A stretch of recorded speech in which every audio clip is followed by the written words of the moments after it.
உத்திரமேரூர் அருகே அரசு நேரடி நெல் கொள்முதல் நிலையம் குறித்த நேரத்திற்கு திறக்கப்படாததால் நெல்மணிகள் மழையில் நனைந்து வீணானது. காஞ்சிபுரம் மாவட்டம் உத்திரமேரூர் அடுத்த சின்னாலம்பாடி ஊராட்சியில் ஆண்டுதோறும் அரசு நேரடி நெல் கொள்முதல் நிலையம் அமைக்கப்பட்டு கொள்முதல் செய்யப்படுவது வழக்கம். அந்த வகையில் கடந்த மாதம் 1ஆம் தேதி கொள்முதல் நிலையம் திறக்கப்படும் என கூறப்பட்டதால் விவசாயிகள் தங்களின் நெல்மணிகளை குவியலாக குவித்தனர்.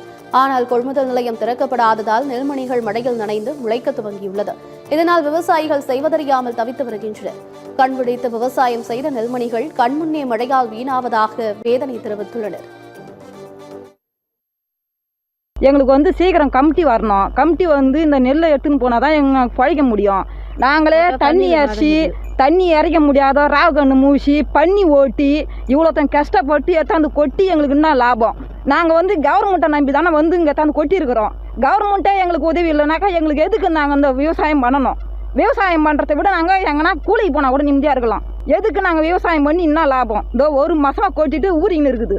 ராவியும் பாவலும் எதுக்கு கண்ணு மூச்சின்னு இருக்கணும்? நாங்கள் கையில் தான் கண்ணு மூச்சின்னு பார்த்தா கமிட்டியில் கொட்டிட்டோம். அது கண்ணு மூழ்கணும். நாங்கள் நீங்கள் சீக்கிரம் கமிட்டி எடுத்துன்னு போடணும். எங்களுக்கு கடையம்பூர்லேருந்து ஒரு 5 ஏக்கர் நிலத்தை இங்கே சின்னாலம்பாடி பஞ்சாயத்தில் டிபிசியில் கொட்டி வச்சுருக்கேன். கொட்டி 15 நாள் ஆகுது.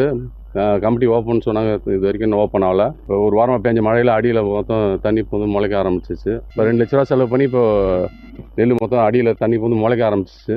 இதனால் எங்களுக்கு பெரிய பாதிப்பு தான். உடனடியாக கமிட்டி தந்தால் நல்லாயிருக்கும். டிபிசி தந்தால் ஓப்பன் பண்ணால் நல்லாயிருக்கும்.